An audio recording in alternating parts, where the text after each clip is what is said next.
All right. Hey, everybody, and we are live. This is the first rendition of Psychedelics in Sports. Thank you, everybody, for joining us. Right now, we have Dugan Selkirk, Daniel Carcillo, Eben Britton, Anna Simons, and Riley Cote. Apologies if I pronounced any of those incorrectly. And Theo Fleury he was just with us, but he hopefully will be back in a second with some good video. So I'm going to kind of there we go. And hopefully we'll have Eugene Monroe joining us very shortly. But I'm going to let Dugan Selkirk take on the moderation from here and let everybody do a little intro. So thanks again for joining us, and I'll let everybody take the floor. Right on. Okay, thanks, Connor. And hi, everybody. Again, my name is Dugan Selkirk. I'm the media manager with Universal Ibogaine. We're really happy to be able to sponsor this event. Our mission is to essentially get Ibogaine through clinical trials and get it into the hands of people suffering from opioid addiction specifically. Ibogaine is a pretty fascinating molecule. We're just starting to scratch the surface of understanding what it can do. But our main focus is opioid addiction interruption. I'm really honored to be on the panel with everybody here. I'm recovering athlete myself, amateur level, but enough to sustain several concussions and go through that whole rigmarole too. So I think like everybody here, we're on the path of recovery and just looking to learn from each other and how we can help people that are still suffering too. So thanks everybody again for being here today. Thanks to Connor and Patrick for putting this on. I think if we want to just go around the room, and I can just call out our presenters as I see it, and take a few minutes just to introduce yourself and just maybe say a little bit about where you are on the spectrum of psychedelics and what your organization's up to. And then after that, we can, just kind of open up the floor for discussion. I know a couple of you know each other from your athletic careers, so that's cool. Really interested to get some feedback from, our esteemed female guests on the panel here. Thank you for representing. Really happy to be here. Eben, I've got you at the top of my list here. Do you want to go first and just introduce yourself and let us know what you're up to? Sure, man. Thank you. I'm Eben Britton. I played 6 years in the National Football League as an offensive tackle, guard, and a little bit of tight end with the Jacksonville Jaguars and Chicago Bears. Throughout that experience as a pro football player, I suffered a laundry list of injuries, concussions, had multiple surgeries, back surgery, shoulder surgery, etc. Like every other pro football player that's ever stepped foot on the gridiron. So coming out of that experience, I was very blessed to have been raised by holistically minded parents, which gave me this perspective on the pharmaceutical system, the pharmaceutical medical paradigm, as being sort of a secondary source of healing, if we can even call it that. So, my holistic healing practice included exercise, food as medicine, use whatever natural means are available before going to a doctor to be prescribed anything. So, of course, through my football career, I had the very personal experience of dealing with prescription drugs, opiates, prescription anti-inflammatories like Cataflam, Indocin, things that wreak havoc on your digestive system and kidneys, liver, etc. Found my solace in cannabis throughout my football experience. Cannabis was very healing for me. Coming out of my career, I felt because I used cannabis during my football career, I came out in better shape because of it. Coming out of football, I felt the complete destruction of myself physically, emotionally, spiritually, Had no idea who I was, what I was supposed to do with my life, what the next step was. All of my, my life really came crashing over me about a year out of my football career. And I was confronted with my darkness, all of my pain, my childhood trauma, everything that really made me this incredible football player, which was no longer of any use. I had to come to terms with all of this. And the universe brought me into the plant medicine path. It started with Combo, from the green monkey frog, which was an incredible experience that led me into ayahuasca and DMT, which then opened the door to the wonderful world of psychedelics. I use psilocybin just about every day on a microdosing basis. I also enjoy a macrodose here and there to cleanse the system, to get back to square one, and have found just an incredible amount of benefit from it and healing since, and continue on this path to reach my highest greatness as an individual in this lifetime. So I'm very excited to be here with you guys, and thanks for having me. Yeah, thanks so much. That's thanks for your story. Paving the Way, is that an organization that you work with, or you just? I don't know what that is. Whoever wrote that was didn't look at my bio at all. So I founded Athletes for Care with Riley, and Anna is also a member of Athletes for Care. So we started that organization pretty shortly after my NFL career, because it was just so evident that us pro athletes coming out of our careers, we need a safe house third party that can really advocate for the things that we need in life after sports. So we started Athletes for Care out of that. I produce a number of podcasts, Hotboxin with Mike Tyson and the Ebb and Flow. So I have no idea what Paving the Way is, though. It's a great name. Yes, you're paving the way to Athletes for Care. Maybe, I don't know. Okay, yeah. Thank you for that clarification. Well, Riley, you're next on the list. Do you want to pick up where Eben left off and tell us a bit about your story and how you came to be on this webinar today? Right. Hey guys. Yeah, thanks for having me. I guess it goes back to my former life. I was a professional hockey player. If you could call myself a hockey player, I was more of a banger as a fighter, and eventually it took its toll. I played 4 years in the NHL, 4 with the Philadelphia Flyers, and it took its toll physically, emotionally, spiritually. I decided to retire at the age of 28 in 2010. I had another year on my contract with the Flyers, and the game just kind of pushed me into a corner where I just felt like I needed to make a move. I was dealing with some substance abuse issues, mainly alcohol and some painkillers. But I also recognized that I was also abusing, food and every other substance known to man. Not even knowing it at the time that I was really abusing it.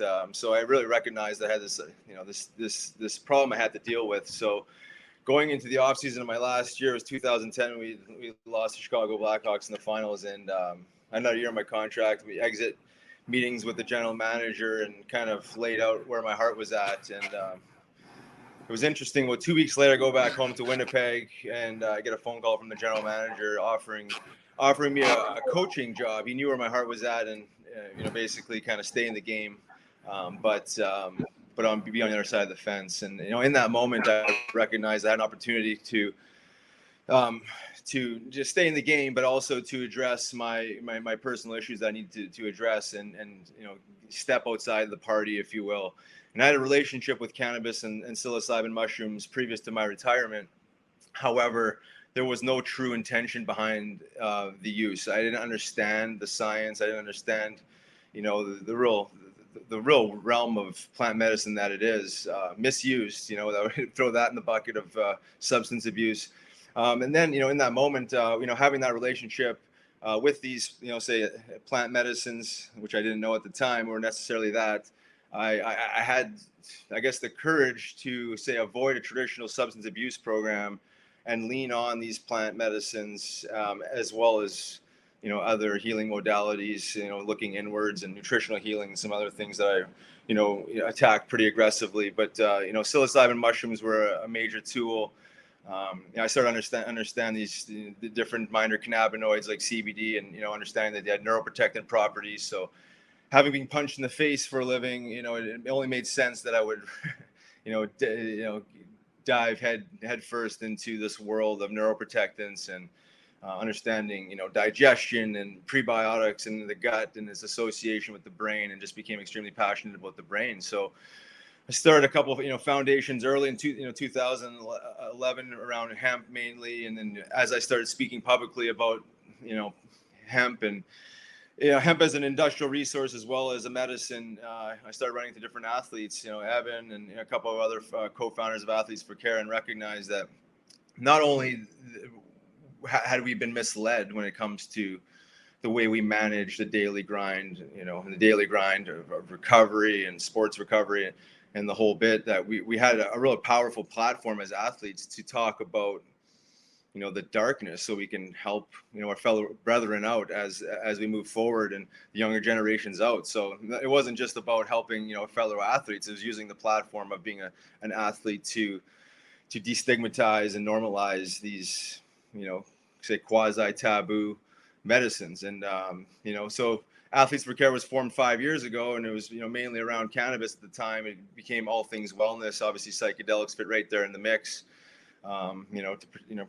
brain protection and just general increase of general well-being, PTSD, the whole bit. And then just before COVID, I landed up in Jamaica with a mushroom company. Landed up being a psilocybin immersion with Wake Clinics, and I landed up signing on as an advisor with this company. They cultivate psilocybin mushrooms in Jamaica and do these clinical immersions, as well as growing functional mushrooms, and just trying to tie the science to the stories and get it out there as much as possible, because God knows the world's craving this.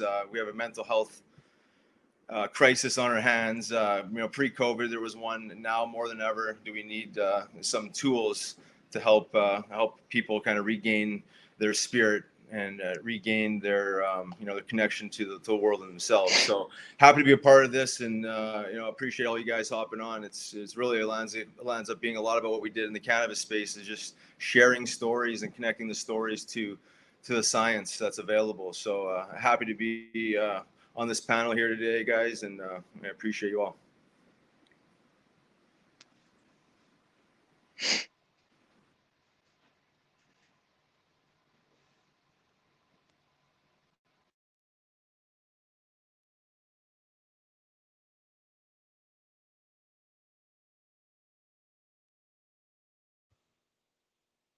I think is old Doogie Cat frozen.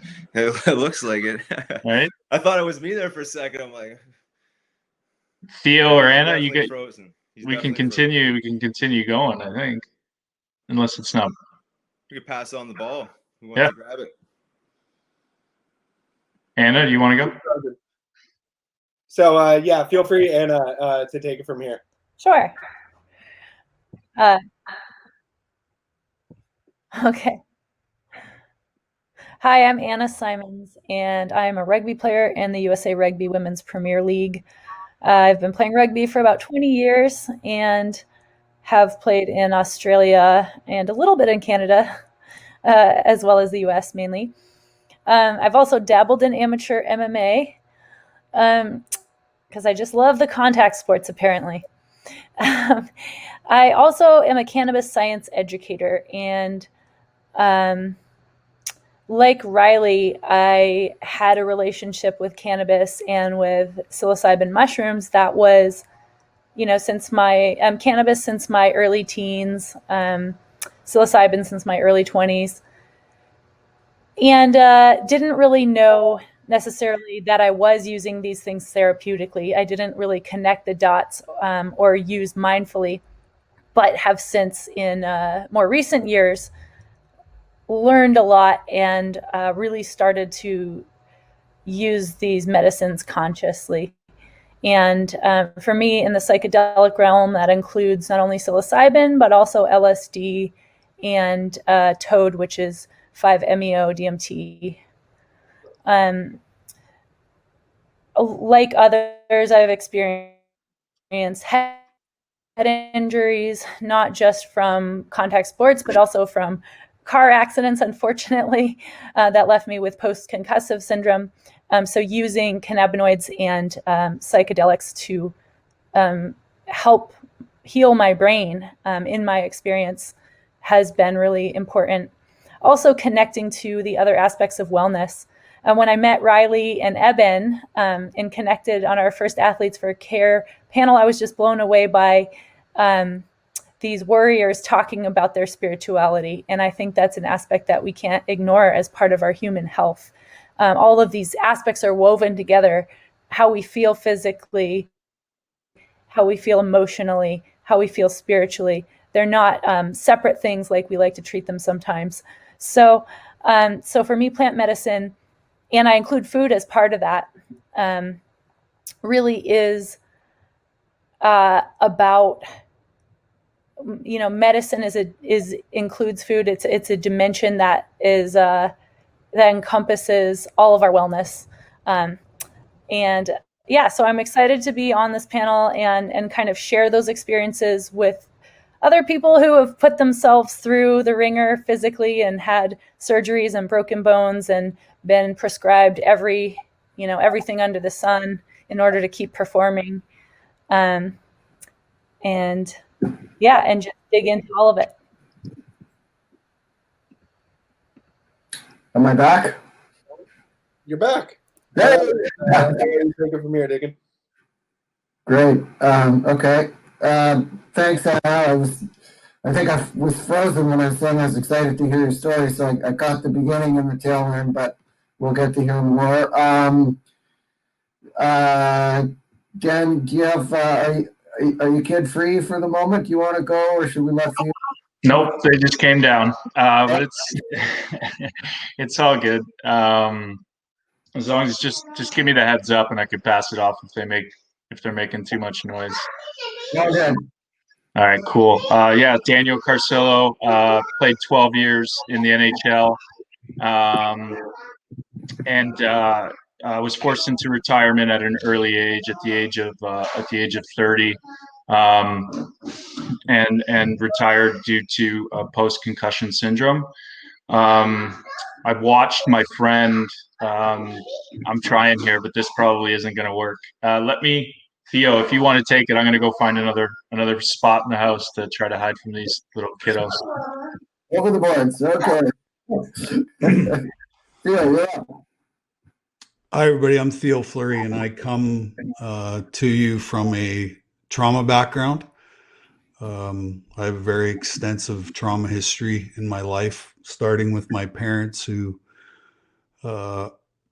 my dad was an alcoholic. My mom was a prescription pill addict. And so I grew up in chaos and violence and insanity, pretty much 24 hours a day, 7 days a week. And then as a phenom hockey player, as an adolescent, I ran into a coach who raped me 150 times over a 2.5-year period, and quickly discovered that alcohol was a great way to suppress emotional pain and suffering and the scars that were left behind from my childhood. And but I went on to have an amazing 15-year NHL career, Stanley Cup winner, Olympic gold medalist, played in 1,000 games, had 1,000 points in the NHL, 7-time All-Star, etc. And in 2003, I got kicked out of the game because I couldn't stop drinking and I couldn't stop doing drugs. And my behavior was completely out of control. And then about 1.5 years later, I had a fully loaded pistol in my mouth, ready to pull the trigger, end my life. Not because I wanted to die, but I was completely exhausted from living in emotional pain and suffering. So I suffered with depression, anxiety, panic disorder, you name it. And I got sober 15 years ago and started down a path of healing and self-discovery and you name it. And in 2009, I wrote an autobiography about my life. And what happened was, I really found the true purpose for my life, and that was to help people who had similar experiences such as mine, help them to come to grips with, their own traumatic experience, and then basically how to rewire your brain from, whatever happened to you. And, I'm new in the space of psychedelics.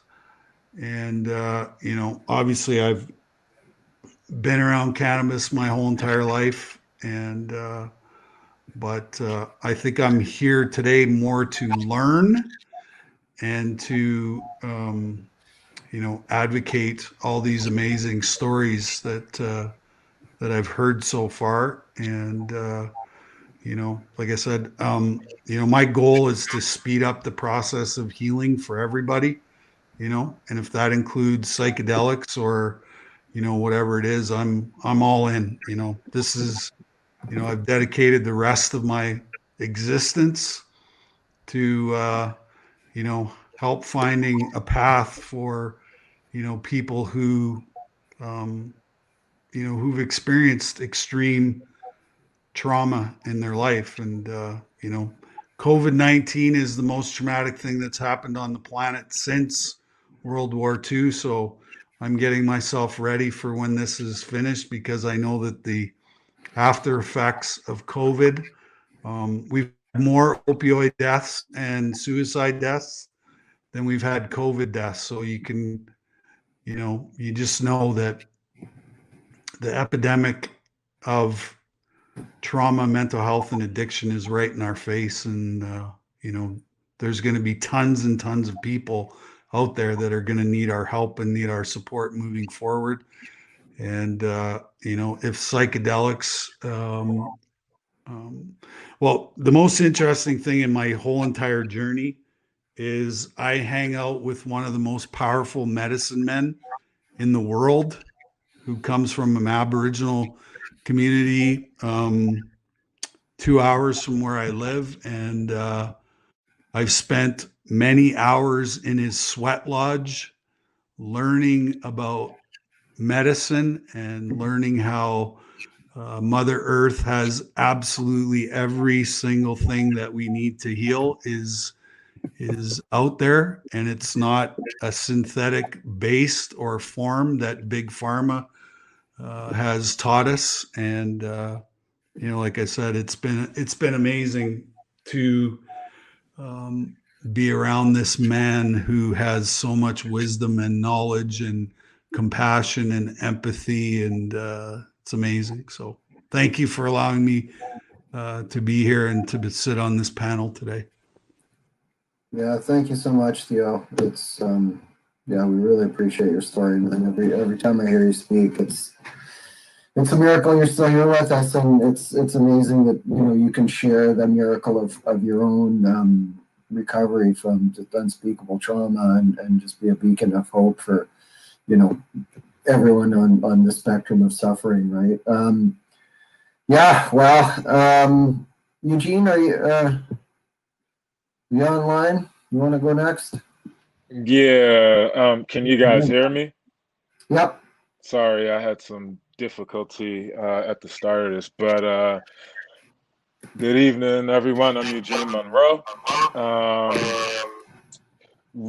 Really here because of you guys' stories, hearing from Theo and hearing Eben, and particularly Eben, because I know him very well, and we've experienced much of the same through our journey in sports. But beyond that, I think everyone has some individual and personal sort of trauma that that they've gone through. And while you may differ in what you've been through, those stories resonate. Like, Theo's story just gave me chills. And psychedelics isn't an area where I have really any expertise, but I do see the great work that's being done with its use. And And so, so many people in our athletic population, but really beyond that, suffer from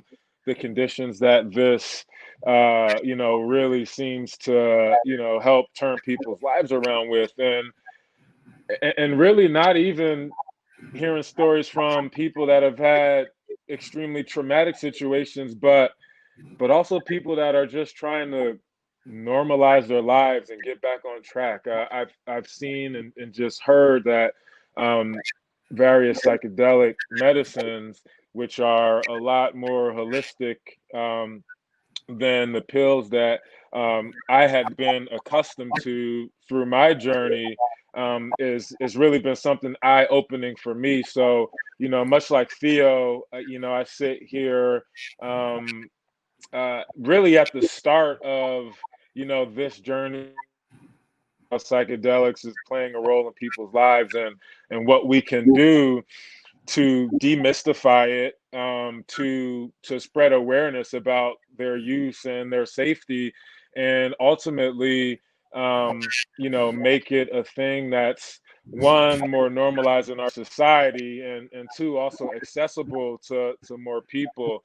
Um, and jumping into cannabis, which was something I was adverse to prior to a few years ago even. I understand, people's sort of aversion to what's going on here in this talk, but I do realize that this is a real thing. These are real people and real stories and real lives being changed. And I've heard that, people have had great results with a single treatment, and that's unheard of. Using other types of pharmaceutical drugs that also lead to addiction. So this is just an amazing opportunity that came up very recently that I really couldn't pass up, to learn from folks who I know have been studying this for years and years. And really at the forefront of this movement of health, right? Whether it's cannabis or any other natural substance that really it's put here for us to improve our health and for us to have normal lives and for us to be centered and all of those great things. So, I really just thank you for allowing me to participate here with you all. Looking to learn as much as I can, and yeah, also great to see some of you guys who I know. What's up, Riley? And obviously, Eben, my bro. Great. Thanks, Eugene. Appreciate that. That's great. There's a good mix of kind of, experience and interest. And I think that, the fact that there's new kind of people coming to the table here really speaks to where we're at with the, the movement, or, whatever you want to call it, right? Like, yeah, there's a lot of attention on the space and the potential that it has. So it's great to see everybody here. And you want to... How you doing, everybody? All right. Sorry about that. Yeah, so Daniel Carcillo, picked it back up. Played 12 years professionally, 9 years in the NHL, and was forced to retire due to post-concussion syndrome after 7 diagnosed concussions in 2015. Throughout that year, I'd witnessed the demise of my best friend, Steve Monador, who ended up dying of stage 3 CTE. And it was just really difficult for me because I had to make the decision to stop because I saw a lot of those same symptoms in myself. And earlier in the year, just had my son. So then just really took the time, because we weren't educated on the risk associated with repetitive head trauma, both subconcussive and concussive hits, and nobody talked about mental health. I found myself in retirement 5 years ago, lost and afraid and scared. So when I first retired, made a video with the Players Tribune, and then created Chapter 5 Foundation, really, I think out of a need for myself, but I knew that others would hopefully be able to take the opportunity to, take the help necessary for us to basically repurpose our lives and figure out who we are as people. And so I continued to move forward and being very transparent, talking about my mental health journey, talking about my TBI recovery over the last 5 years, and got into a situation where I was doing a lot of the clinical aspects, a lot of what the white coats told me to do, going into these concussion clinics, dropping $10,000, $15,000 a week, having people on social media say things like, well, it's good for you that you're a rich athlete and you can get the help. What should we do?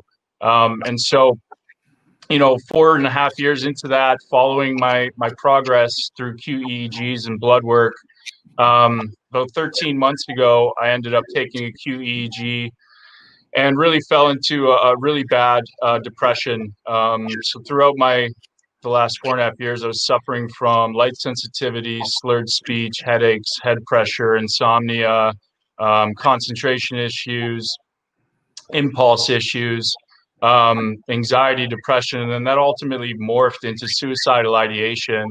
Not because, again, like Theo said, that I wanted to die, because I have a really amazing life. I have 3 really healthy kids, and my wife's really supportive. I'm somewhat financially stable, so I was kind of sitting there wondering why I wanted to end it, and I just couldn't deal with the pain anymore, the discovery of new treatments and wondering if they would work or not. And it was actually Riley that stayed on me for about 2 years and then invited me to a farm to, little did I know, I thought I was going to learn about CBD genetics, but he had a big hand in saving my life. We ended up doing a big macro dose of psilocybin, and I woke up the next day just feeling different. And I felt joy again, and I felt zest for life. And it wasn't just the day after, like it was every single day, in conjunction with when I did that first dose. It just kept getting better and better, and I couldn't wait to get home and like talk to my wife and interact with my kids, and I could finally be around the loud noises and the screams. And I've got 3 under the age of 5, and it was just really amazing medicine. And like everybody else, for most people on here, I used cannabis and magic mushrooms actually since I was very young and in a recreational type of setting, and at the end of each year. And thank gosh I did, because like Eben said, I mean, I probably would have been in a lot worse shape, and I don't know if I'd be sitting here. So again, 4.5 years ago, or excuse me, 13 months ago, took that big dose. And then 6 months in, about 8 months ago, I took my QEEG that I take every 6 months, and I got it back for the first time with no abnormalities. And I also, this is, like everybody said, this is a tool. I also, changed my alcohol intake, refined white sugar intake, just really watch my diet, and really like focused on my sleep. Like that was the number one thing. And then always trying to do some type of like mindfulness practice in the morning or self-assessment. And so it wasn't just, the CBD or the macrodose or the microdose of the psilocybin that I was continuing to use, but I think all of those things in conjunction were really working to improve my quality of life. So then I started hitting the advocacy trail, and I started getting linked into Decriminalized Nature. Were the first guys, Carlos and Larry, who were doing amazing things. And I ended up back in November bringing the resolution forward to the city of Chicago. And then I went to Washington, D.C., helped testify at the Board of Elections, and that just recently passed. D.C. just recently decriminalized plant medicines and fungi. And then, as I continued to work through the path, I just realized that I had a good following and wanted to create something for my TBI following. So then just worked with a formulator to create a CBD and medicinal mushroom line, some similar products that help me recover. And yeah, just I recently signed on to be an advisor at Eben, and working on a few things on the back end personally to build out something for TBI survivors, and to hopefully bring it to market in the coming years. So yeah, it's been it's been quite a journey, and I keep it pretty simple. Psilocybin has definitely saved my life. I've done ayahuasca, I've done 5-MeO, but psychedelic medicines have totally stimulated my brain and turned my life around for sure. Yeah, amazing. Well, it's great. Thank you for sharing that story. And yeah, I can relate. It's fascinating that everyone share. First, I got a acronym swear jar. Daniel, TBI, traumatic brain injury. What's the TBG? Is that like a brain scan that you do to see how your brain's recovering from the concussions? Yeah, it's basically measuring the electrical waves of your thoughts, if you will, or when you're, problem solving, or even just, staying with your eyes shut. So it gives you a nice little snapshot, basically, on how your brain's communicating. And if anybody's out there, there's a 2014 study done by the Imperial College of London, Robin Carhart Harris, where I'm sure everybody's seen those two placebo, non-placebo brains and the brain hemispheres communicating. So it's it's pretty amazing medicine what it could do. And the other thing too, like especially for guys like the hockey guys and even Anna, I mean, it works on our frontal lobes, and that's where they're finding a lot of the neurodegenerative disease. So I really think that if we can continue to work with this medicine, then we're going to be a lot better off going into the future. Yeah, that's fascinating. And to quickly add this to my to-do I can benefit from. It's come up here. This is like the story of the professional athlete. It's really like the hero's journey, like on steroids, for lack of a better term. Like the high highs that you experience from professional sport, and the lows that come when your career's over, and like part of the condition, like that aggressive nature, the drive, like to become the athlete, is kind of a symptom of the condition that you're faced with when the career sort of ends and you have to rediscover who you are. And I think it's cool for everyone on the panel to be presenting this, and I think that for the viewers, myself, everybody has that journey. Like the highs are a little lower and the lows are a little higher, maybe, right? But it's that journey of becoming who you are, facing the demons, facing the stuff that you're not facing, that you're using alcohol or prescription drugs or whatever to deal with. So so it's just fascinating. If you guys want to touch on how maybe the psychedelics actually like give you a shift in perspective. I know it's come up in your story a little bit, so if anyone wants to jump in and add a little bit about that, that'd be cool. Dugan, I mean, that's a great point. I think one of the biggest things that I hear from TBI survivors is I want to be that person I was before the injury. And I think that we have people out there, including myself, that are living proof that you can get better. I was lucky enough to win 2 Stanley Cups, and as I sit here today, I feel the best. I'm the best version of myself by far. And so it really helped to transition that perspective of how I viewed it. And then it really changed my self-talk from negative to positive. Like those are 2 of the biggest things that it did for me. And I'm a little bit more gentle with myself now, and just kind of able to zoom out, be the observer, look at my life, and really see that, possibly all the suffering and everything I've been through has led me up to this point, so you could really, before I used to say that I was grateful, but I really wasn't. But as I sit here today, it's been a pretty wonderful journey. Thanks, Dan. I appreciate that. Can you guys hear me better? I think I was getting a little echo. Yeah. Okay, good. Okay, my kids are starting to scream in the background too, so for that I need to put the headphones in. Great questions coming in from the audience here.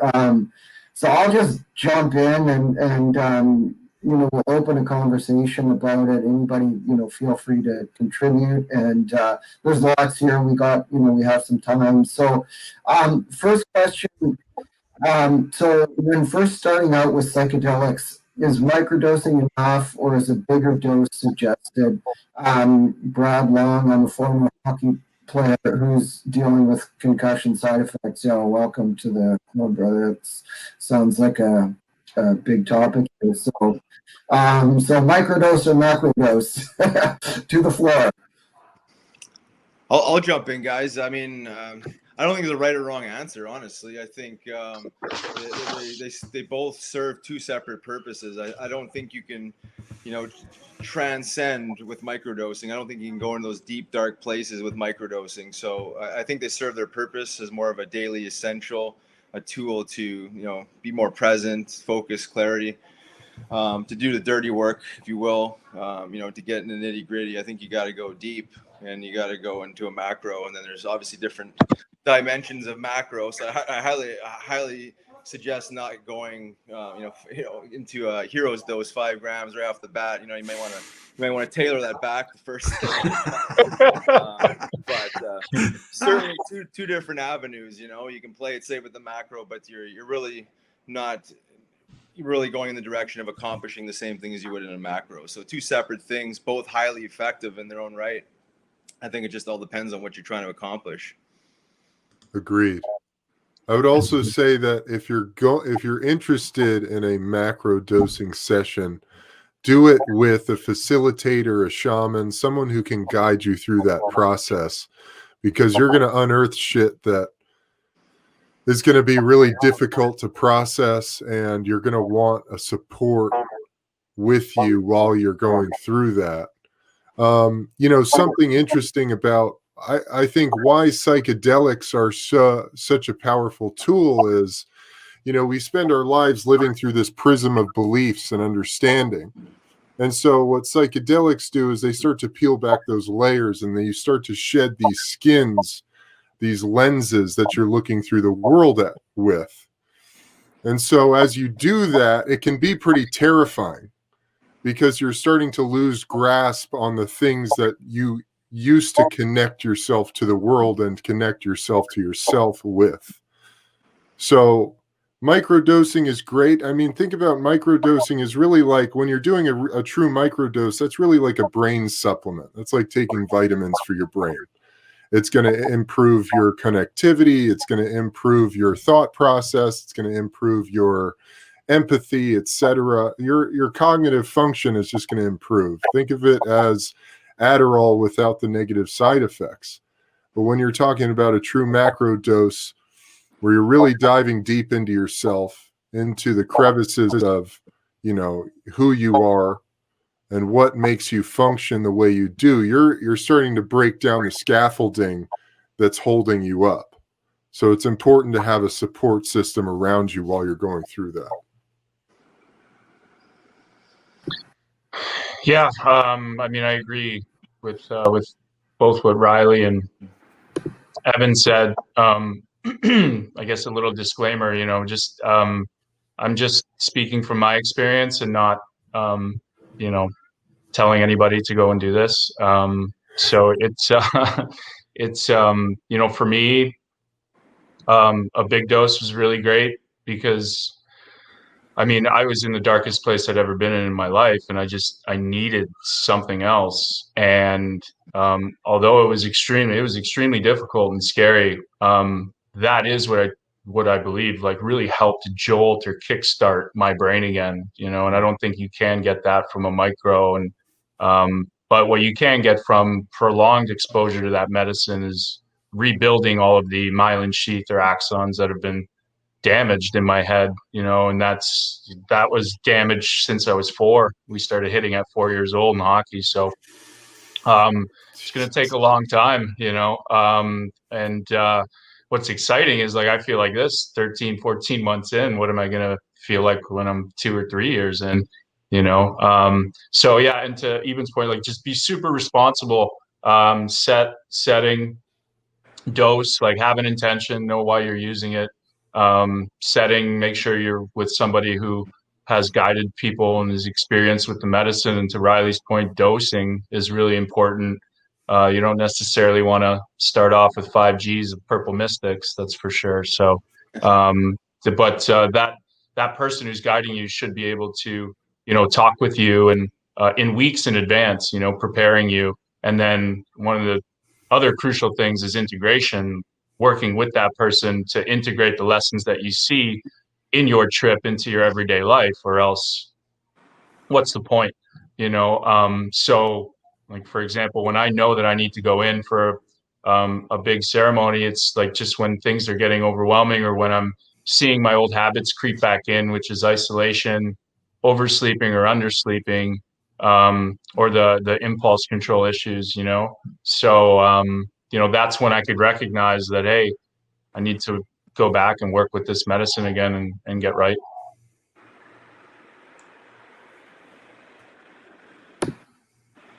Yeah, great feedback, everybody. Anna, got anything to throw in the mix on that one?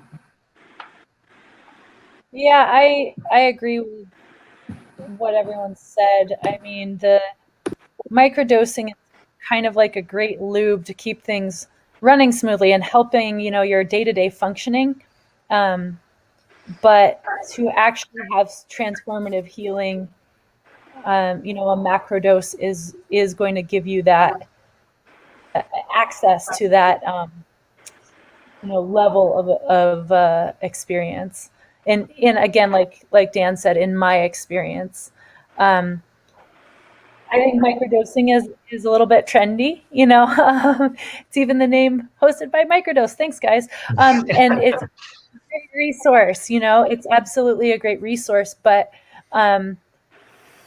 what's that saying? The medicine's in the dose. So it's really, again, about your intention and what you're looking for. So as somebody who's also been diagnosed with TBI and has had post-concussion, for me personally, I wouldn't say that microdosing would have been enough. I think larger doses gave me the level of healing that I've been able to access. That's great. Yeah, really good feedback, and thank you for tying that in with the guidance. I wanted to kind of take the conversation there, and actually, over to you, Thea. I'd love to get some insight from you and your work with the First Nations healers. Here we are talking about these certain psychedelic substances, and really in fairness, we're all Indigenous to somewhere, our cultures had access to those medicines where we're Indigenous to. But I'd love to hear, how does it work with the First Nations? Are they using plant medicine specifically in ceremony right now? Sage and cedar, those are plant medicines. I've never heard of macrodosing with sage, but how's that working in the work that you're doing? Well, about 5 years into my sobriety, I hit a wall, and I was like, this is what sobriety is, and I don't want any part of it. I might as well go back drinking, because my behavior, I still had the ism, right? In alcoholism, I still had the ism part. And, having a belly full of 12-step, I realized that the first 3 steps in the program were about spirituality. And so I went on a spiritual journey, and I left the 12-step group and went on a spiritual journey. And I had been speaking pretty exclusively in the Aboriginal communities in Canada. I've been to 420 reserves in the last 10 years. And what happened is those people gave me back my life spiritually, because I started to participate in ceremony. So sweat lodge, smudging, singing, drumming, dancing, all of these things. And then my life sort of went to the next level, where I found more compassion, more empathy for myself. And in a direct result of that was I found more compassion, more empathy in other people's behavior as well, because I knew that there was a connection to trauma, that everybody had trauma. and we all react differently, to those traumatic experiences that happened in our life. And so, sitting in a sweat lodge for 4 hours is like a cleanse, and it's very spiritual, and it's very individual, because everybody feels the sweat lodge differently.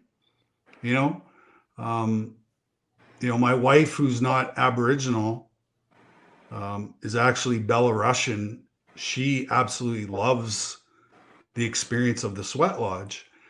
And, both of us, my wife has an extensive trauma history as well.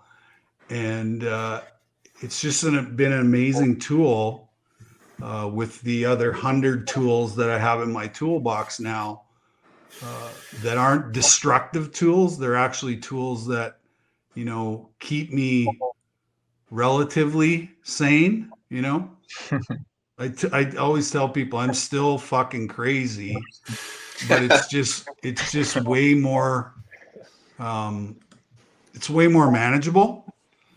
And the craziness is what makes me unique and individual, is those experiences that I've had, as a child, as an adolescent, as an adult, trying to find a comfortable space in the universe where, I actually like myself, and I love myself, and I take care of myself, and all those things, because the majority of my first 40 years on this planet was spent running away from who I was, and all of the shame and all of the guilt and all of the anger and all of the resentment, just sort of put a wedge in between of who I always wanted to be and who I thought I could be.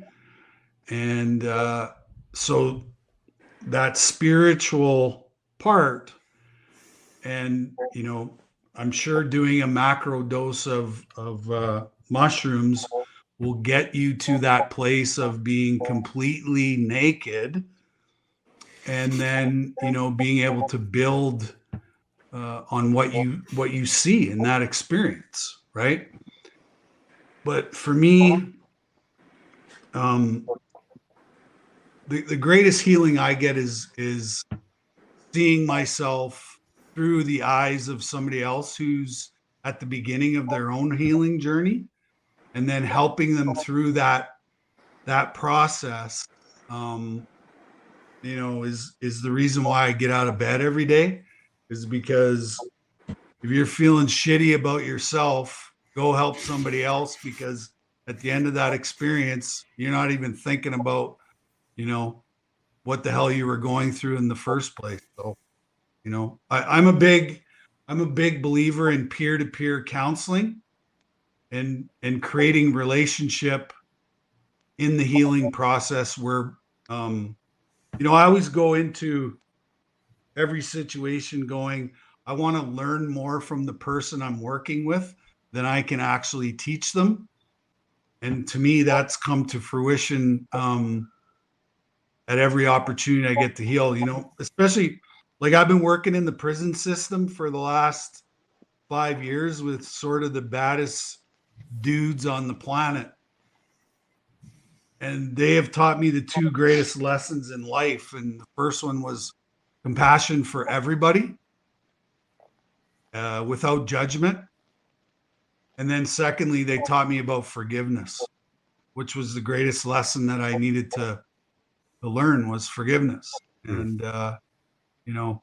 so, it's about healing the body, healing the spirit, and healing the mind are the 3 steps in the process of healing. And so, if psychedelics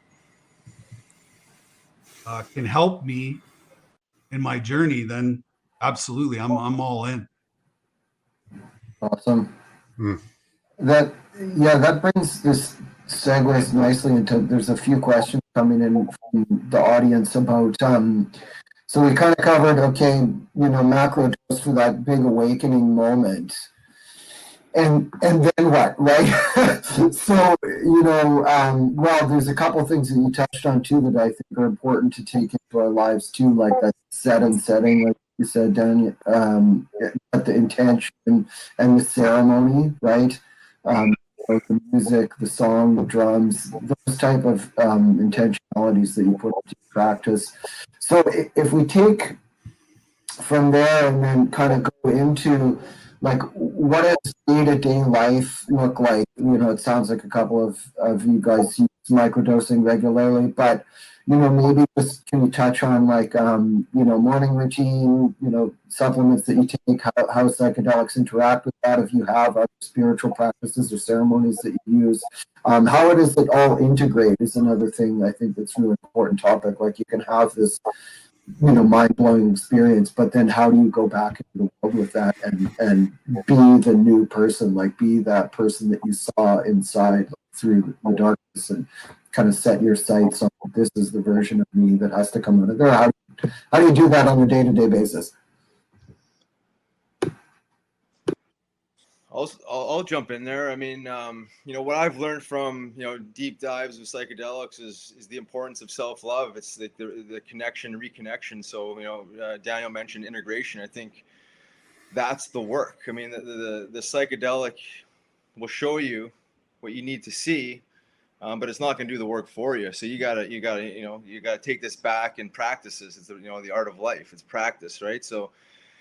Starting with your daily routine, I think I always start there. Is like, what are you doing first thing in the morning, and how are you approaching the day? Are you right on your phone? Are you're constantly getting downloads right off the bat, or are you waking up in the morning and finding peace, and you're either meditating or you're drinking some non-caffeinated herbal coffee or tea and whatnot, and starting to calm the nervous system and bring the sense of peace. But I think it always comes back to self-love and observing every daily behavior.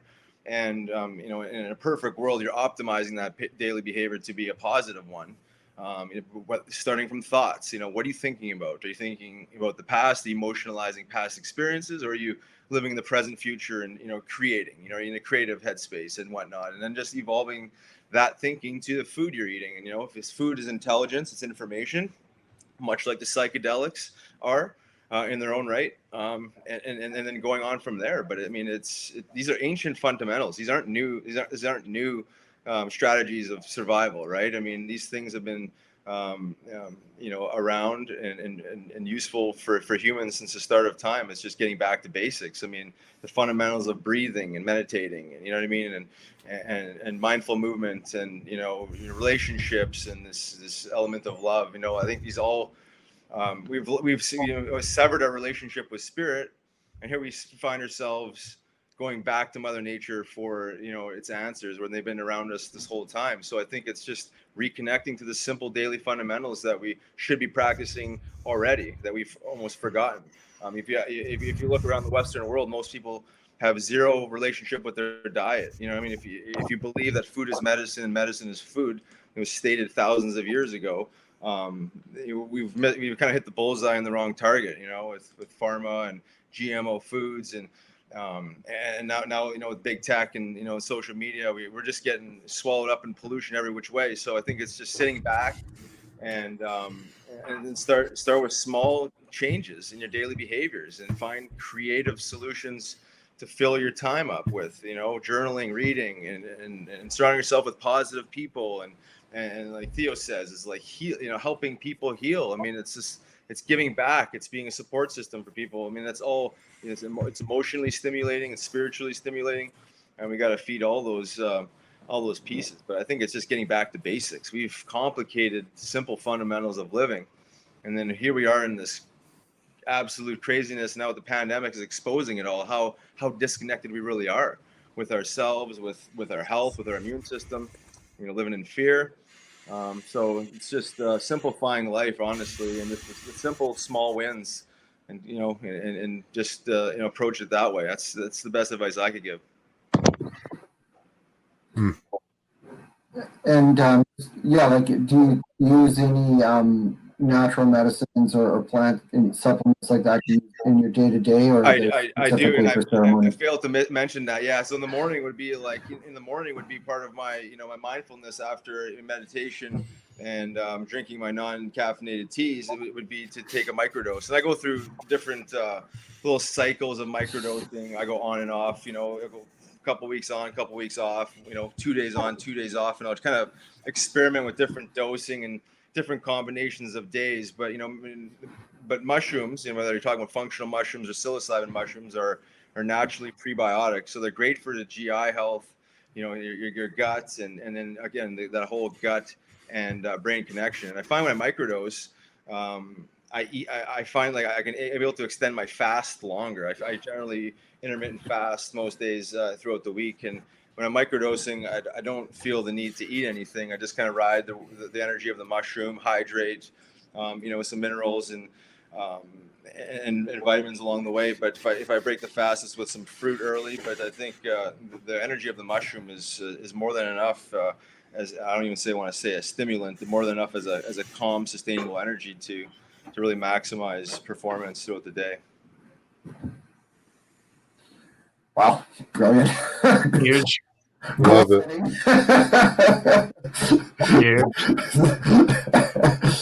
Anybody else? I love this stuff. Like it's performance optimization. I'm super into it. My last entrepreneurial venture was around this line of nootropics, and it was a thinly veiled concussion recovery program too. Then I got another concussion in the middle of the business, and that sort of derailed my program. But so I'm just fascinated by this, and to hear from elite athletes on what sort of daily regimen is. If someone else wants to You'll go. And just if you have, there's a question coming in about like what barriers are you facing accessing natural medicines on a regular basis too, if you want to share there. Okay, cool. I wake up about 6 a.m., give or take 20 minutes every morning. I let my dogs outside. I do my stretching routine. I do breath work. The breath work technique I use primarily is of the Wim Hof method, which is a variation of Tumo breathing. Tumo breathing was innovated by Himalayan monks who had to endure extreme temperatures and deal with, the freezing cold of the Himalayas. So it increases your body temperature, it lights up your brain, it does all sorts of great things for your physiology and your psychology. So I do that. I come inside, I hit a 30-minute meditation, which is really just a mindfulness practice. Just listening to my breath, emptying my mind, melting into the nothingness of everything. And from there, get my day started. My wife and daughter start to come into the world. They wake up, they get going. I make coffee. I have a bulletproof coffee where I'll throw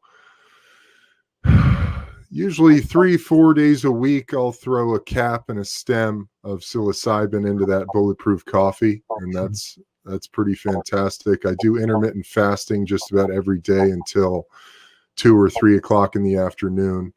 And something, I think Dan mentioned this earlier, but one of the most fascinating things when you use it in this integrative way, when you integrate psychedelics into your daily practice, and really, all of this stuff, breath work, meditation, it all leads you back to the same place, the sweat lodge.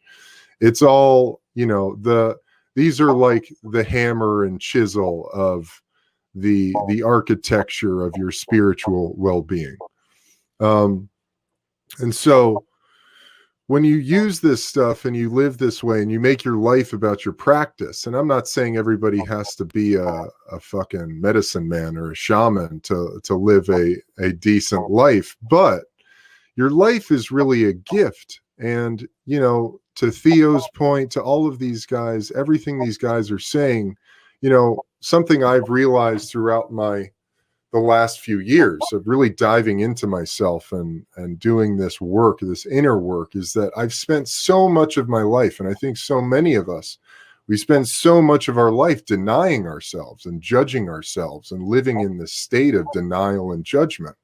So it's like every single thing you feel, every single thing you experience, every thought that comes up, we're constantly trying to turn away from it. And we're constantly trying to go somewhere else and get out of it. Let me go jack off. Let me go read the newspaper. Let me go, drink some alcohol. Let me go smoke some weed. Let me go watch some TV. Let me scroll through Instagram, etc. And this is the biggest drug of them all now. You just pull this thing out of your pocket and you're tapped into a dopamine hit. And so what's really interesting is when you start this and you start living your life in this way, all the things that you use and abuse and you use to turn away from yourself constantly, they just start like falling away. And they just like very gently, they just start falling away. All of a sudden it's like, I have no taste for sugar anymore. When I eat something sweet, I feel sick. When I drink that one glass of red wine that I was kind of digging for a little while, now that makes me feel like shit the next day. Now, when I smoke weed, I fly out into the cosmos, and I have to spend the next 25 minutes bringing myself back to Earth. It's a fascinating thing when you really just come into the center of yourself and you start living from the heart space rather than from the place of constantly trying to do something other than what it is that you are. And that's really been my experience. And, to this guy's question, Jeremy, about access, I mean, we've been dealing with the war on drugs for how many years now? That's completely failed us. So the legality and the illegality of these things, these are all perceptions we have. And when you do it mindfully and you do it the right way, these things will come to you and they'll appear to you. And if you need them, they'll emerge and they'll show themselves, and the proper people, the proper channels will make themselves known. So, I mean, I've never had an issue accessing it. Also, I'm speaking from the place of being a white male in America, where I kind of live under this nice guise of, unassumingness. So I've had that working for me for a while. But other than that, it's about what is your intention with your life? What is your intention with what's calling to you? Ayahuasca and DMT, those things really called to me. And it wasn't really my choice. It was like this black hole that I just started being brought into. It was like a gravitational force started bringing me into it. It's similar with psilocybin and things like hape. Hape is another fantastic plant medicine. Comes from the Amazon, and it's a tobacco ash that you blow up your nose, and it activates your pineal gland and clears out all the shit. And it's a fantastic substance as well. So, it's a lot of this is about what's calling to you, because everything now is becoming trendy, of course. And it's all becoming like, let's do the ayahuasca retreat out in Topanga Canyon, and let's do it, so that we can meet God. And it's really not about any of that. It's about meeting yourself and coming to terms with who you are, so that you can cut the bullshit and start living your true mission on this planet. That's my thing. Love it. That's great, man. It's so cool to hear you talk like that. The relationship that like this medicine creates, psilocybin specifically, like with ourselves, is really quite amazing. Like what Riley mentioned and what it did for me. Like after my big journey, I started growing CBD and 750 plants. I never popped a seed in my life. And I'll never forget this. I remember driving out to my plants 3 months after that journey, and they were like, 2 feet tall. And normally I would be like, what are you doing, man? They should be 4 feet fucking tall, and judge myself because I'm just used to that. Every expectation, or you set the expectations as a pro athlete, then you judge every pass, every stride, every shift, every second, and you just have to do that to be successful. And I was still doing that in real life, the real world. The hockey world's not the real world. And I remember like vividly, I was driving with my golf cart. It was like 5:30 in the morning. Sun was just coming up. And I looked at the plants and I was like, man, good job. And I was like, who the hell was that? You know, like I never, ever, ever, ever allowed myself to say good job, you know, and it's sad really, like when I look back on it, because I was just so stuck in judging myself, you know, and not being able to like the relationship it's created with myself, how it's changed my self narrative, and then how it's helped me stay in the present moment so that anxiety and depression doesn't live right here.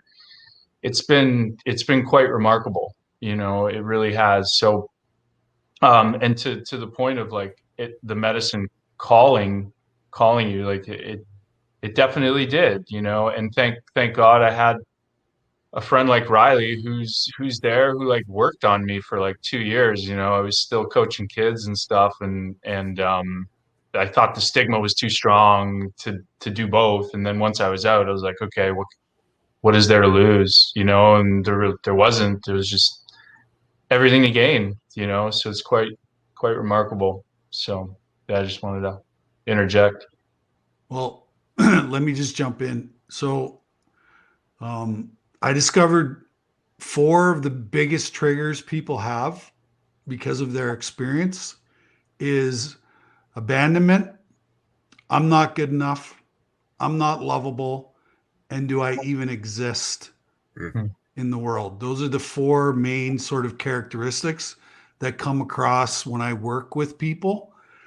And the only way you're going to rewire that behavior is to have a relationship with yourself, because you have to change those beliefs. Nobody can change those beliefs. You have to change those beliefs. And if a psychedelic helper can get you to that place, then why wouldn't we do that? You know? And, but, you know, because I work in the mental health field, in the addiction field, the stigma is just so overwhelming that people have these certain beliefs about, you know, mental illness and addiction, you know. And I hate the word addiction. So I've changed it to emotional pain management. That's what addiction is it helps us numb out our emotional pain because we don't want to feel sadness. We don't want to feel loneliness. We don't want to feel anger, but we have to feel those emotions because they're part of us. They're part of our experience, you know? And so, you know, anything that can help us sort of look at the reality of the movie, which we are playing, which we are the lead actor in the movie, you know, and if it helps us see ourselves for who we truly are, then, you know, why not go down that road? Why not experience something different? Because let's face it, the psychology world, the psychiatry world, you know, all they want is return customers. They don't want us to be well, right? It's like big pharma. Big pharma does not want a cure. You know, they want a return customer for the rest of your life, right? I'm not interested in that. I'm only interested in hearing stories from Dan and Anna and Eben and Riley where, you know, they actually took the initiative with the end goal being, I want to feel better than I'm feeling now. And then, you know, openness, honesty, and willingness to carry that out for themselves. I can listen to those stories all day long because that's the inspiration I need that tells me I don't have to feel the way that I'm feeling today. I can actually feel better than what I'm actually feeling. Yeah. I'd like to jump in there, Theo, and build off that, because I mean, you're saying a lot of things that I see in some of the work I'm doing, and it lands up being what I've learned. But besides the trauma component is pretty consistent across the board when you talk about people that are, you know, are seeking these healing modalities.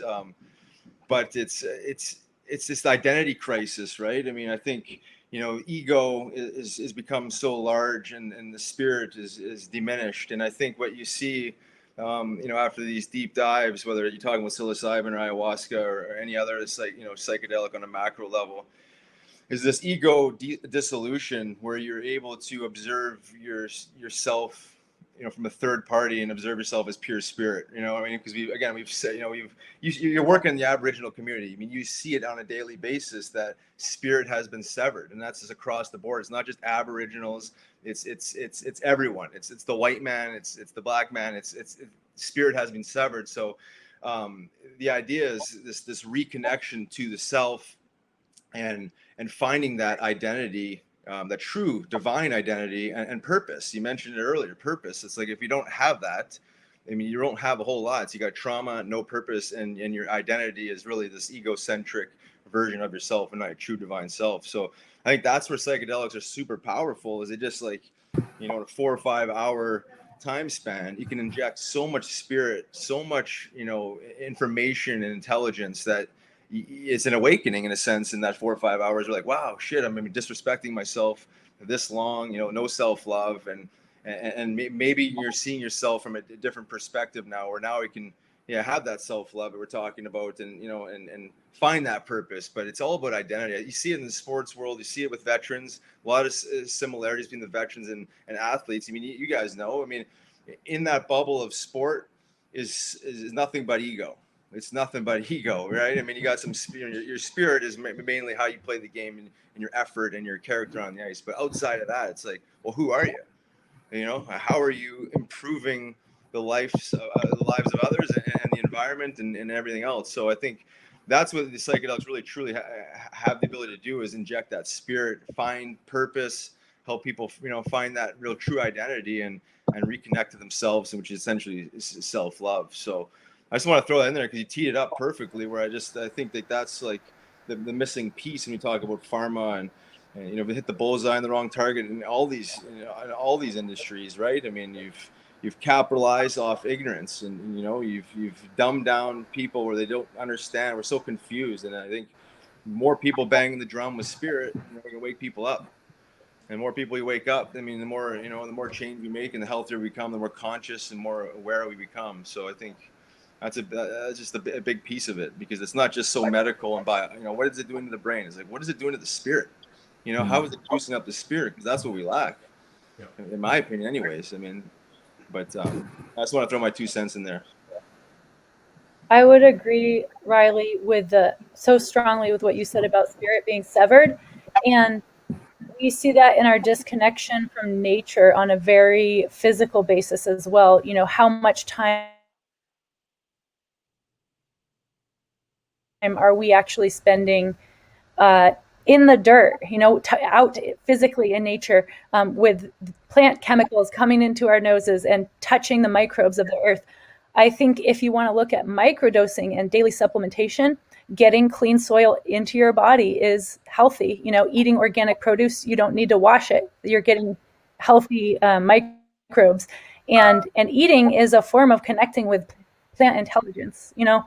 Plants have this plants have a network of intelligence that we don't. They're just different beings than we are. And one of my profound experiences with psychedelics is experiencing that great love and affinity from plant intelligence, trees and other plants, feeling the care and acceptance that they have for me as a human, or for humans in general, has really blown me away. I think that eating plant foods as much as possible, and especially something like I do, in terms, if you want to get like actual supplementation, I take algae omegas on a daily basis. Omega-3 fatty acids are missing from a lot of Western diets, and those are the building blocks of a lot of our neurotransmitters, including endocannabinoids, which regulate mood and other functioning. The endocannabinoid system, of course, can be stimulated by cannabis, and also interacts in different psychedelic experiences. So, I think that connection with spirit, I know I'm lucky enough to work with a cannabis farm. And when I get to help with harvest and go down on the farm and have my hands in the dirt and be touching the plants all day and smelling the plants, I'm never happier. You know, I work, I'm tired, my body hurts, and I'm so happy, and it just feels healthy. So, you know, plant medicine is in all directions, not, you know, in our psychedelic medicines, in our plant foods, in the microbes in the soil, and, you know, being in nature and being present in that connection as much as possible. Wow, thank you.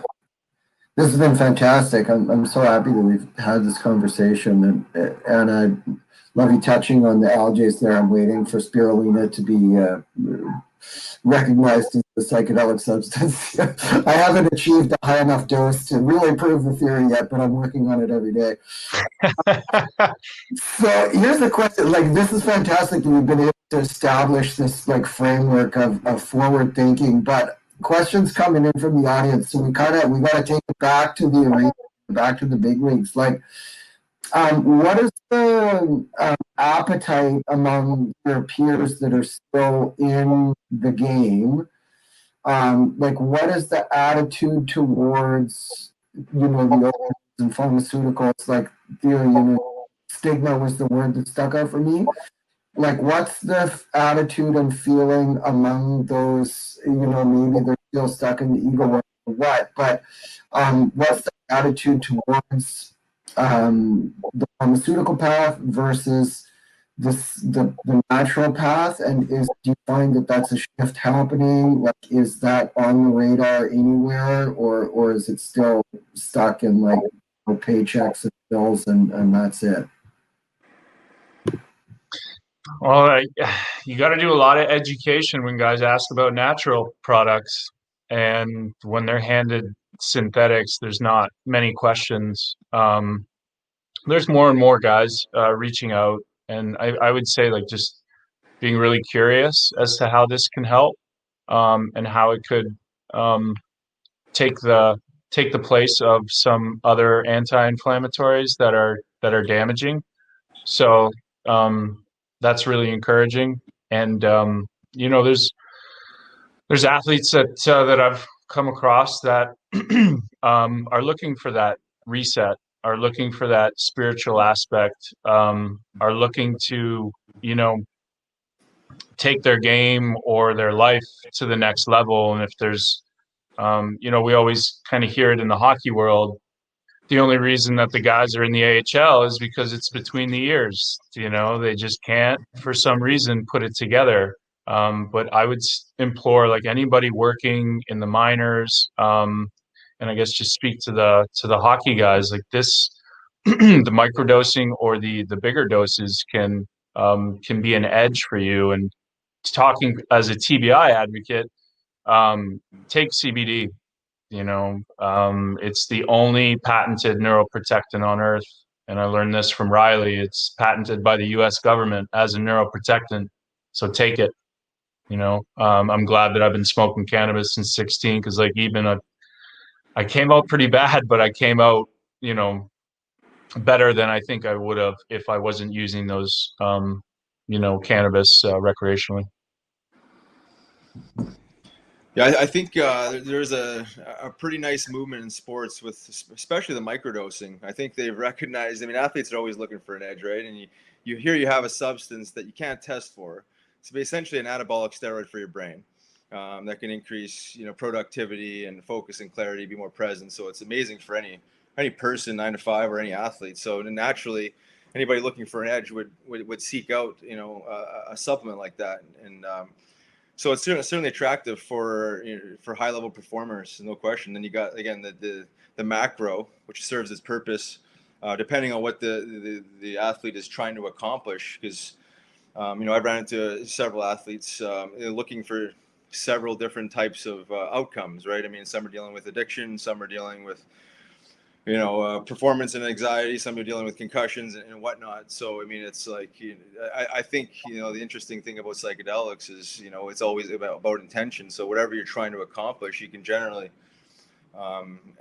at least explore that pretty deeply with the right intention. So I think there's more curiosity for sure. I mean, this is like cannabis 2.0. I think, the modern day athlete is so conscious and so aware of his body. There's so much money spent in strength and conditioning and just taking care of themselves during the season and the off season, that they're looking for every possible edge to stay in the game longer, play that extra season. But also, again, with the science, if they understand it enough, like you're protecting your investment, you're protecting your brain. Anti-inflammatories, we're talking about actual psilocybin mushrooms, functional mushrooms, or CBD. They all have an element of anti-inflammatory, neuroprotective properties. So these guys aren't stupid, and I think the cat's out of the bag with social media. I think social media, fast forwarded the cannabis movement, and got a lot of information out there, education out there. I think you're seeing the same thing with psychedelics, mainly, especially around the microdose movement. So these guys aren't, they're not shy. They're looking for the edge. They're doing their research. Some are, taking a little longer to take that leap, but all I can say is just do your homework on it. And there's certainly something there to be said about how it can impact your general well-being, but also your performance, whether you're an athlete or not.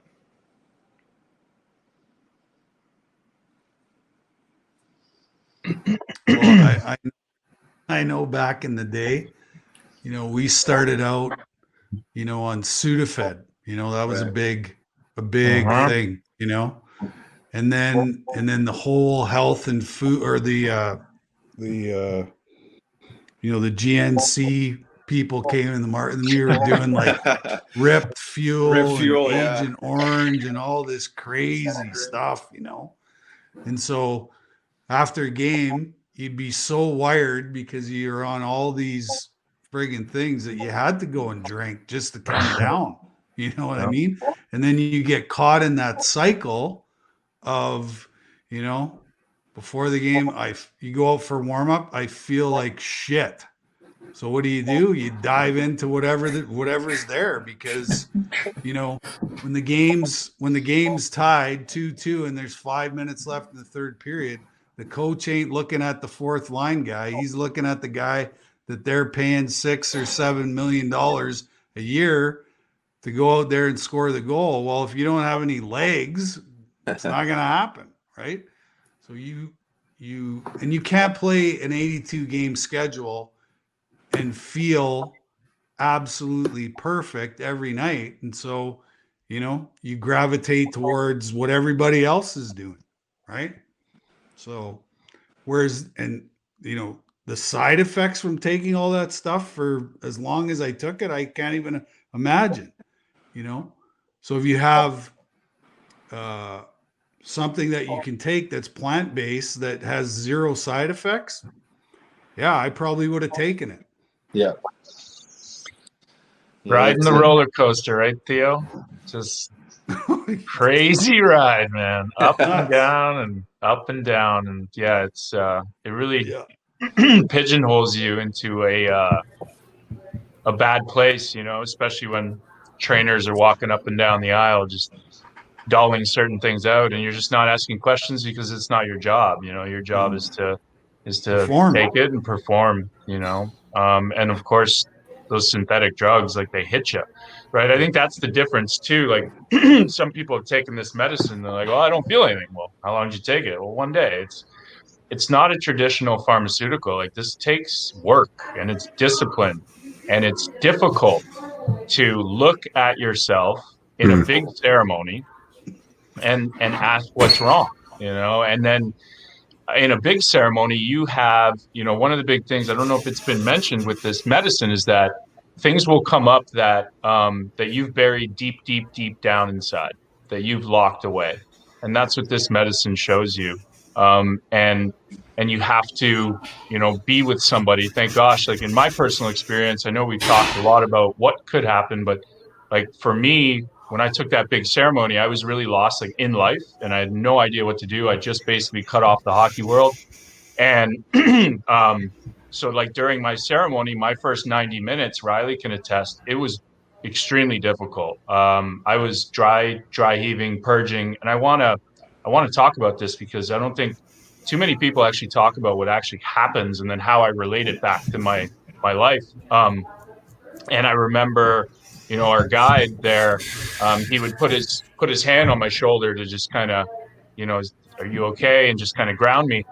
And I remember his hand just feeling like so warm and big and comforting, and so I'd be okay for a bit. But that happened for a good 90 minutes where I was on a farm that I didn't know and I was stuck in a loop, and when I look back at that after the ceremony, that was my life. I was absolutely lost, and so you could take that lesson back into my life and um, you know, funny enough, what's given me purpose has been farming. I've farmed the last 2 seasons, and it's been amazing to work with the plants. And to Anna's point, like that spirit has been really, really, really good for me, and it's so simple, yet so effective. But with that loop that I was in, and I just I tried to apply that lesson back to my life, and whenever I felt um, lost or not in my body or not living in the present moment, then I'd have to take a second during the day. It's this constant check for me, like every hour, how's it going? And look inward. And some days I go play with my kids, when it's not a great day, because not every day is great. Life still happens and there's still stressors that I deal with. And the morning routine, I don't necessarily sit there like a monk for 30 minutes. It's like a deep belly breath, 5 deep breaths, check in. And I'll be honest with you, some mornings I don't do it, because I don't need to, because I do feel good, so yeah, I think that's I just wanted to touch on that. And just yeah, it was and Riley came, funny enough, we were lying on the couch. I remember when I finally calmed down, he came to me as a vision of God, because he used to have this crazy long hair and curly. And I just remember him saying, Carbon, that's why you're here. We want you on this team, and I was like, what? I was like, me? Why me? I'm such a loser. Why me? I remember thinking, and he had this, he looked like, it was crazy. But it's true, it's such it was such an amazing experience. And then I remember after looking, I was like, and I just sunk into the couch and and fell asleep, because it was really intense for the first 2 hours. Typically it's not.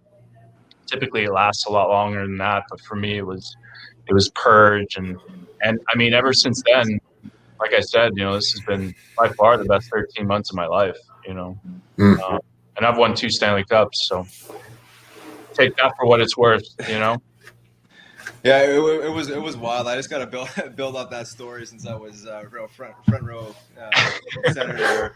But what I experienced with Daniel was something I'd never experienced before. And I seen a little bit with ayahuasca after the fact. You talk about the purge, but what I kind of felt like was going on was like an exorcism. I felt like years and years of blockages.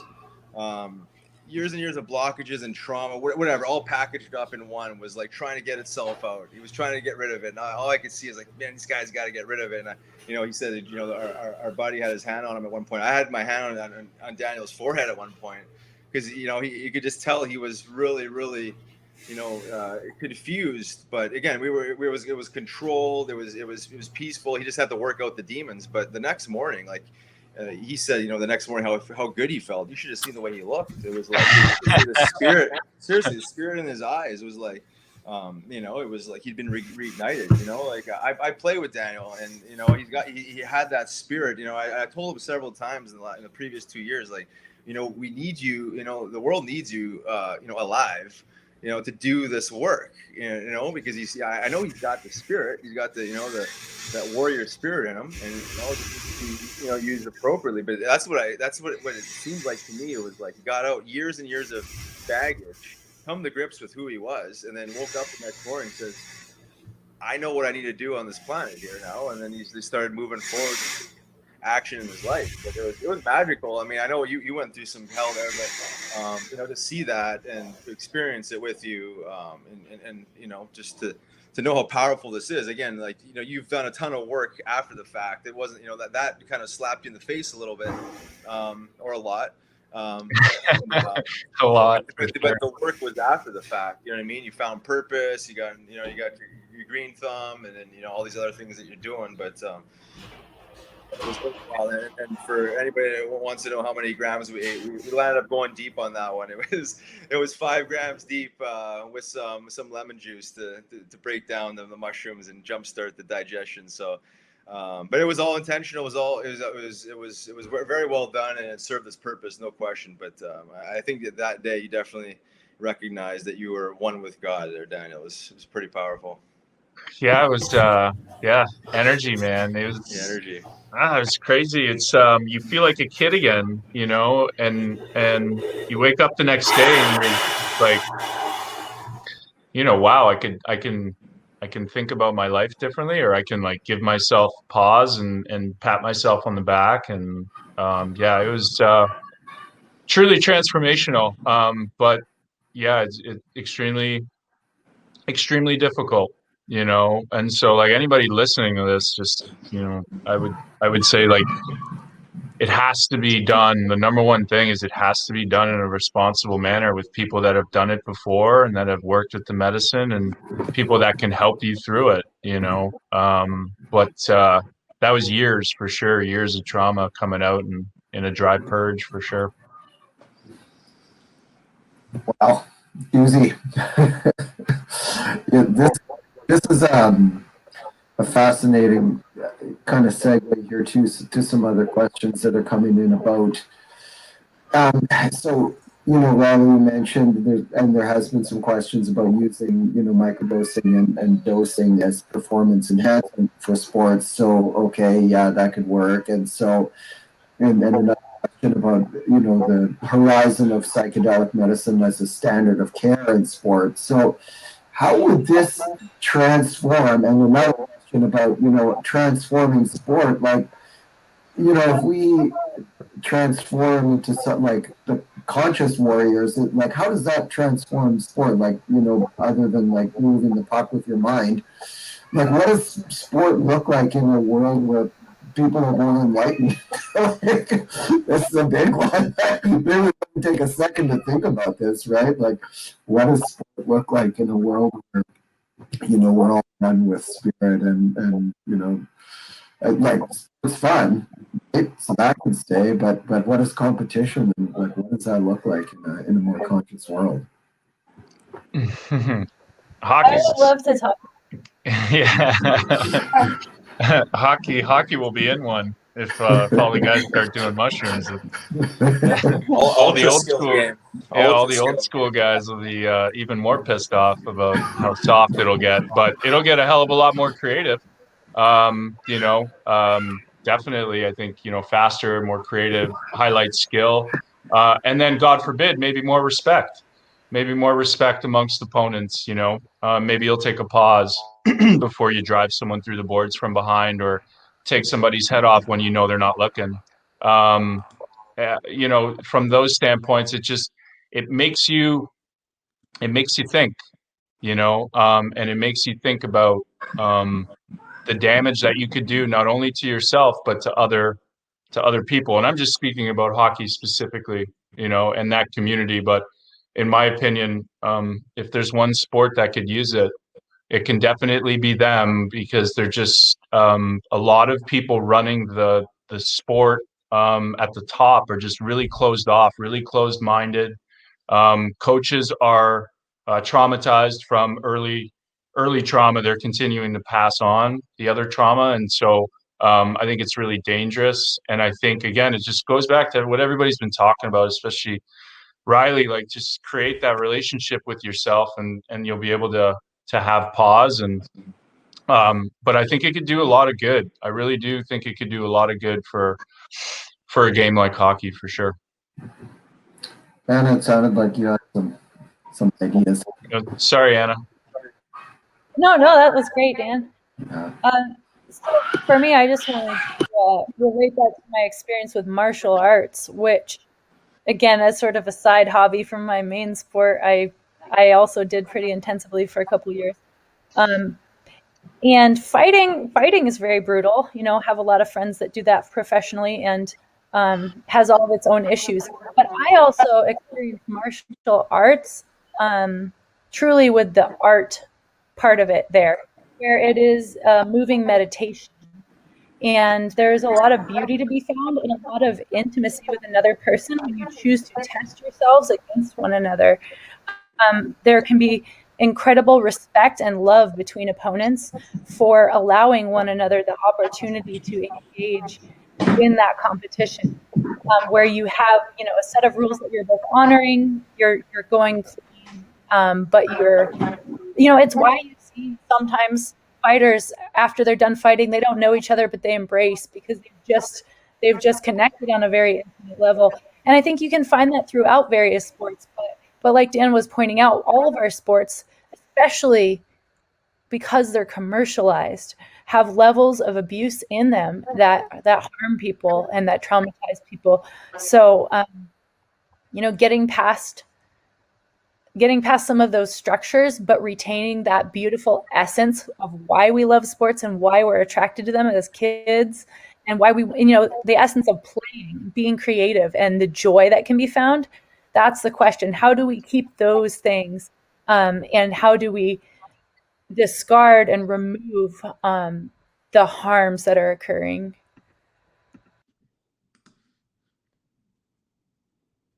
Yeah, it's beautiful perspectives here. Theo, can you see a world of sport where booze and pills and abuse and that is a thing of the past, or is that happening can you see that on the horizon, or is it still business as usual? Do you see a shift happening? I see a shift, certainly. I mean, I'm still around some current players here outside of Philly, and you see a lot less drinking. There's a lot more consciousness in the sports. In a sport like hockey, I mean, I think all sports, but I mean, the culture of hockey is ingrained in booze, right? So I mean, Daniel mentions like the hierarchy of, say, hockey. I mean, they're still kind of entrenched in that old way of thinking. But the younger generation of players, I mean, are pretty wise. There's a lot more awareness and consciousness around them. I know there's significantly less drinking. I'll speak to hockey.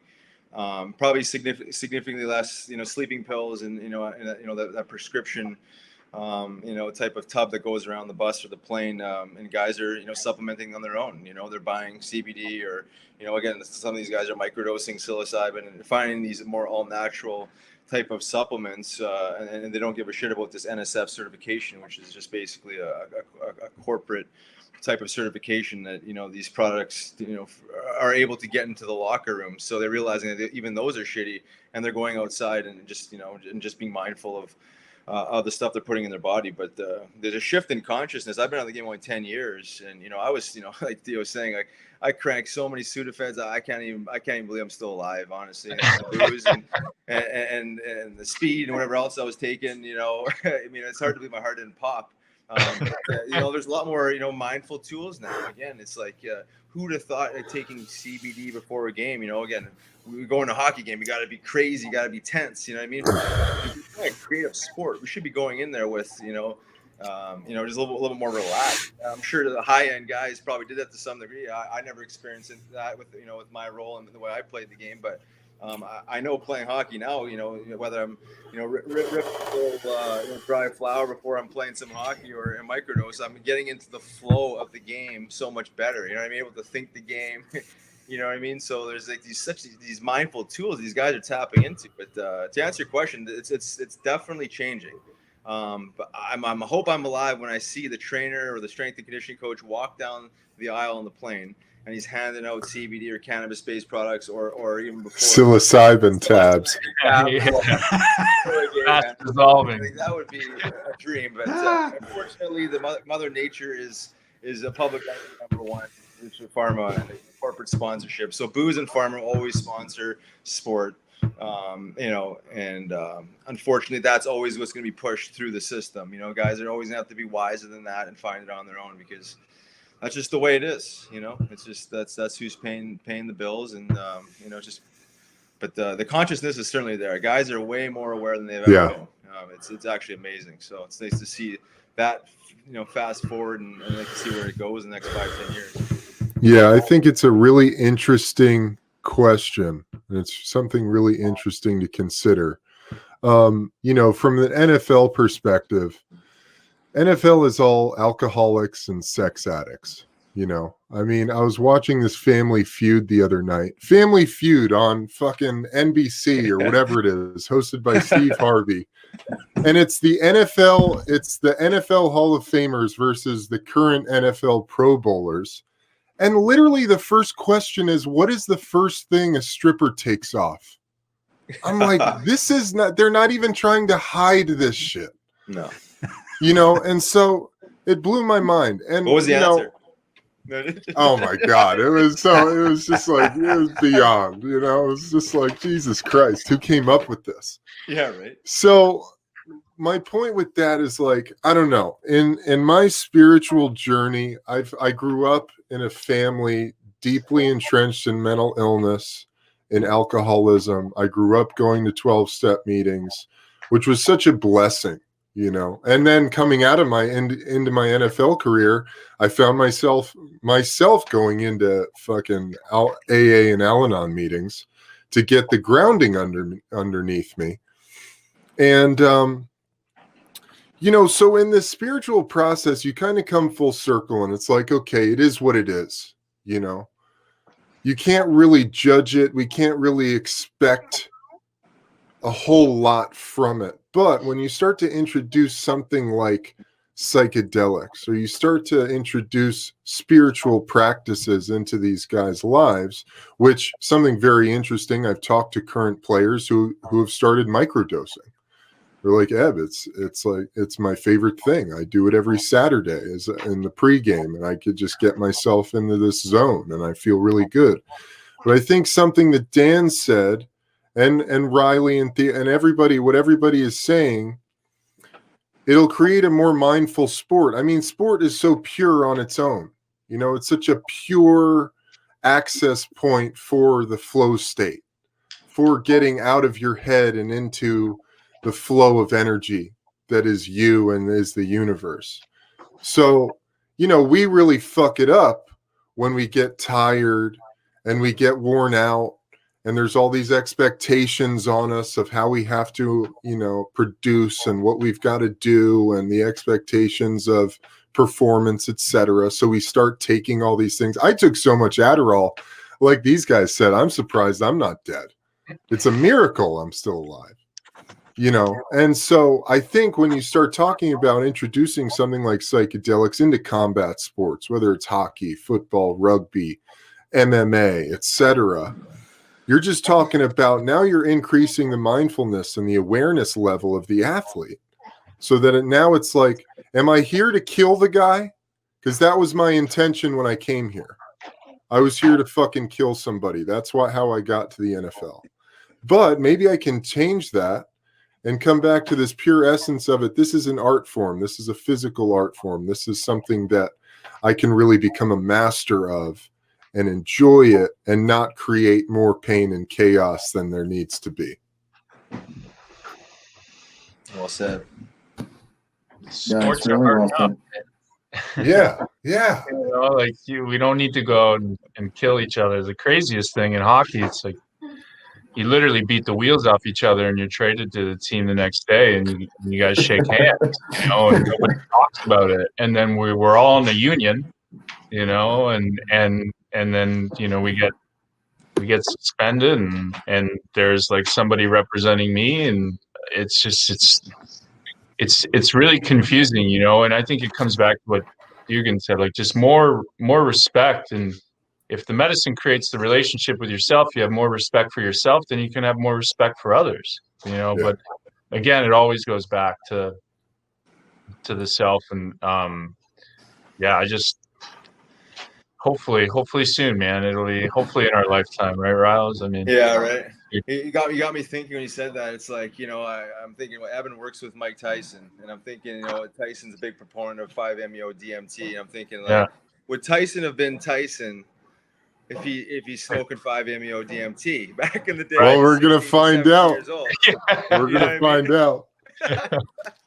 So it's like, I guess when we talk about, I guess it depends on what sport you're talking about. And like, I know hockey is, the enforcer role has evolved out of the game. There's not really that, that absolute, killer role anymore. Boxing, I mean, it's like, a lot of really good boxers and fighters, come from a lot of trauma and and pain and you know what I mean, and they're expressing it. So but there's a lot of honor, like Anna mentioned, there's a lot of honor in fighting respectfully, and so I don't know. I mean, but either way, whatever, whether it makes them a better athlete or a better person, I mean, it's like you're going to be a better person. They come kind of hand in hand, and eventually, it's like you realize that the sport's no longer serving me because it's brutal and I'm violent and all this other stuff. You evolve and you get out of that sport and you obviously engage in healing and another part of your life, but. I don't know if Mike would have been as much of a beast if he was, if he was as compassionate as he is now, and well, he talks about, he's said it 1,000 times now that I've gotten to know him over the last couple of years. Everything that he was bringing into the ring was all of his childhood trauma, his fear, his pain. He wanted to put his pain onto another person. Yeah. I've heard Theo say that hockey's the best anger management. Totally, man. It is, man. It is, So that was what football was for me. Right, me too, man. Best anger management class I could have ever taken. Definitely. It's catharsis. It's a catharsis of all those emotions. Well, you think, yeah, if you're on the street and you beat somebody up, they're going to call the cops. Yeah. And they're going to put handcuffs on you and they're going to arrest you. On the ice, you can drop the gloves or, hammer some guy with your stick. And instead of being handcuffed, you go sit in a box for 5 minutes and then you get free and you get to do it all over again. Yeah. Right. Pretty good system, if you ask me. The problem is it doesn't work in life after the game, and we still think we need to suffer or be in pain, or like it's. I've hit myself like on the farm and stuff, and it's like my brain tells me it feels good. It's still like used to it. So well, you get addicted to that physical pain. You get addicted to it. Yeah, so you don't know it's normal. Right. You don't know what it's like to feel normal. Right. So there's an interesting theory of clinical endocannabinoid deficiency, which again, those are regulators in our body that also have to deal with mood and pain and inflammation. And there's a theory that, a lot of different addictions, people are more predisposed if they have genetic factors that lead them to not produce as many of these natural endocannabinoids. And so seeking out stimulation from other substances, self-medicating essentially. And there's some interesting theories around athletes. Number one, that we might be prone to, we might be a little clinically deficient, and that's what leads us to keep coming back to sports to get those rushes chemically, and we keep practicing. Maybe we have natural talent, we go far, we become an athlete, and or we might be more receptive to those chemicals. So even if we're not deficient, they're really powerful to our particular biology or physiology. So that could also explain why so many athletes are vulnerable to substance use disorder during and after the game when exposed to those things. It's interesting. Makes a lot of sense. Oh. Yeah, well, what a great conversation this has been. I think we're running out of time. I know we'd all love to just sit here and keep chatting. There's definitely tons more to talk about. I think that this panel has been a really great representation of, those among us who have been able to make it through on their own and with peers and some plant medicine. Hopefully you'll all come and join us to learn more about iboga and ibogaine treatment for people that are stuck in addiction. It's another powerful psychedelic that has the capability to interrupt and reset when you're stuck. Like, I think everybody here has been, of the lucky ones that have been able to, there's a comment in the chat about weaning off of opioids. So I think that, and Theo, you've managed to stay sober without these particular plant medicines, but I think that we can all see the potential, about moving along in that spectrum of wellness, right? And actually physically repairing the brain. That's what's happening. And what that does is helps us access the spirit, right? Like we access the spirit through the prefrontal cortex. We make, compassion. Those areas are blocked off through substance use and injuries and stuff. So I think the science and spirituality are really marrying up here. So I don't know how much longer we can go. Connor, Patrick, are you guys on here? Do you want to jump in and give a shout out? There's so much more we can talk about. So I wish we had another hour, maybe with a break for water in between. But good place to stop. This was very insightful and very awesome conversation from everybody who was here. Thank you again to everybody who participated and everybody who stayed all the way until the end. The recordings for this will be online, so everybody will have options to be able to rewatch if they caught anything interesting. So thanks again, everybody, and we'll see you next time. Thanks, guys. If anybody wants to learn more, there's going to be an episode on HBO Brian Gumbo Real Sports this month on the 24th. Riley and I actually went to Peru with Heroic Hearts Project and some veterans, and there's going to be a really nice piece on psychedelics in sports. So be sure to check it out. Cool. That's amazing. Awesome. And we'll make sure everybody from the nonprofit side that we send out info to all the attendees. As a reminder, this whole event, all the money actually goes towards charity from ticket sales. So again, thank you to everybody who grabbed a ticket and made that happen.